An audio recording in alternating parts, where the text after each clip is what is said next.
Where the referees at, y'all? Where they at, yo? Where they at? Because we got a shortage of referees in youth sports across America. And I don't wonder why, but let's talk about this story. Since 2018, roughly 50,000 high school referees, 50,000 umpires have quit. That's over 20% of the nation's total. Now, that's resulted in cancellation of not only games, but leagues entirely canceled. What's the cause of this shortage? We're going to discuss that. Well, we know it starts with a toxic environment, right?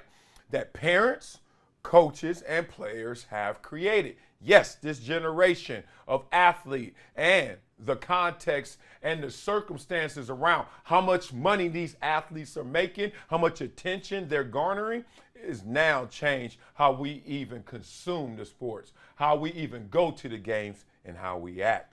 Referees are constantly being yelled at, cursed at, have slurs hurled at them, and in some cases have even been physically assaulted. Y'all got y'all cameras in your hands, and that is a movie camera, which allows people to go out there and act like they are on stage and do too damn much, do three much, as I see it when I go to games as well.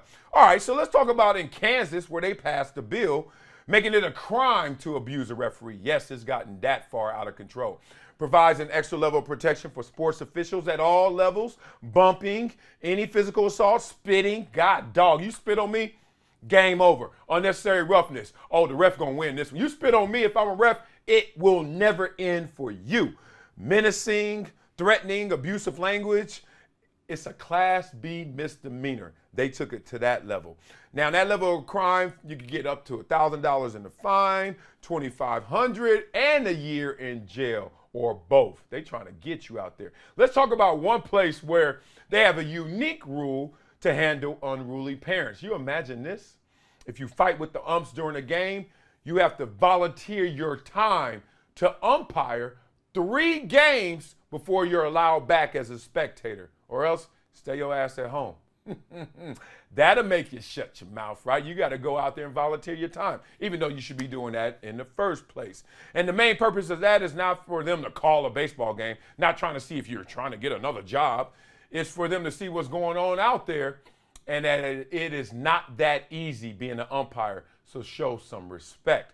Okay, now let's talk about the toxic environment, because I'm a coach, and literally, I show up this weekend for our game that we had on Sunday. Now, we had pictures, and our pictures are supposed to start at 9:15. I'm a veteran coach now. I have been there way too long, and they never start those pictures on time. So I was coming late on purpose, and people were there coming late as expected. But by coming late, I missed something. I missed the fact that 2 coaches had just had a fight.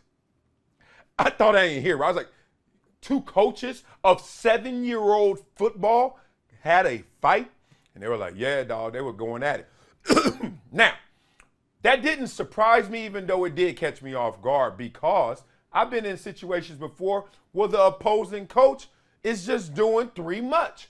I had to tell another coach last week during basketball, during the game, he's over there yelling and pulling his hair back and doing the Pat Riley and I'm like, dog, he's complaining because they're not calling traveling every time.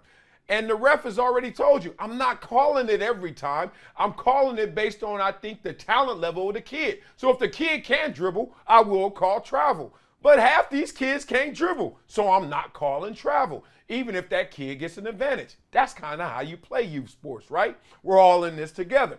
But he just kept snapping because he was like, call every play. And I finally told him, I said, hey, bro, I said, you know that complaining is contagious, and you're going to wonder why your son is complaining. And then literally as I'm speaking, guess who was complaining on the court? His son, crying, etc. For no reason other than he's being taught that way. I said, when it comes back to bite you, because his son is a beast, his son can play. I said, when it comes back to bite you, you're going to know why. And no, stop complaining, dog. Anyway, it's just that type of environment. I put out that fire, but cooler heads don't always prevail. I've seen it. I had to have someone on our team before because it came to my attention. 3 different parents came to me and said, there's a lady on your team who is complaining in the stands so much that we can't enjoy the game. I was like, really? And she was like, yeah, because her son is not playing the whole game. I was like, well, nobody's son playing the whole game unless it's MJ. I mean, the rest of y'all sons get in where they fit in. It's called football. But long story short, the commissioner found out, and then he was like, I have to pull her from your team. Why? Because she's making it a toxic environment. She doesn't like how you're doing it. Go somewhere else where you like it. Maybe that will make you happy. I don't know. And that's crazy, right? And this is 7-year-old football. And it's not even tackle, it's flag. So I can't imagine when they go into tackle. But I have gone to a few games. And I do sit up there. And I had traveled that journey. I had traveled that marathon. I know what this road looks like. I know what it looks like when your son looks like he's a beast at a young age. I was that beast. And everyone starts looking at you not as a person as much, but as a commodity, right? You get more popular. I was not a talkative young kid. But boy, I couldn't go anywhere without somebody talking to me. Chili cheese Fritos, had my tiki punch, sitting there eating, somebody walking up to me talking to me about football, all the way to high school coaches trying to recruit me. And I know what that looks like, especially when you start talking about kids who don't have much, who don't come from means. Their parents are looking at them like a lotto ticket. And when you're looking at something like a lotto ticket, you guard it with your whole might, your whole body and soul.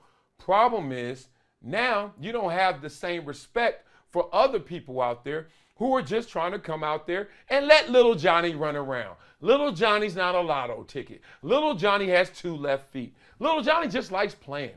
So it's crazy because a couple bad apples always spoils it for the bunch. So we know the environment is crazy. I mean, look, Aqib Talib got into it and his brother had shot some father and killed him at a game. That's coach on coach. Y'all remember that story? That pulled my heart and shredded it in terms of, wow, it's that damn crazy out there. And I don't want to hear this whole was competitive and you get lost in it. No, you don't get lost in it if you're a coach. No, you don't get lost in it if you're a parent. You know why? Because you had your chance. I had my chance. I had my turn. I had my run. But a lot of times I'm watching people who are looking around, and those people are living out unfulfilled dreams. Didn't make it, did you? Stopped short for whatever reason. You weren't talented enough. You weren't focused enough. You weren't lucky enough. It just didn't happen for you. So your unfulfilled dreams, all of a sudden, you got some frustration. And as soon as something happens out there, you want to act like the big man on campus, like you got all the answers. Man, that is not sports, and that's not how you coach. Or you see some people out there who they're just frankly just looking at, picking out who they think's going to make it, and they're going to make sure that that kid is protected at all costs and don't give a damn about developing the rest of the kids or the other team or sportsmanship. It's a sad state of affairs, y'all, because my heart is into this. Not just because my kids are out there, but my foundation, Project Transition. We have a sports academy where we work with the kids directly. And I am about that programming, not just how good your kids are, but how well they play. There's a huge difference. And that incorporates discipline, sportsmanship, focus, effort, desire, etc. We got to do better, y'all, because y'all making this environment so bad that sooner or later, no one's going to be out there to even call the damn games for you. What you going to do now? You're not going to have a referee to settle the score. So you better watch yourself, for there's nothing else for us to watch.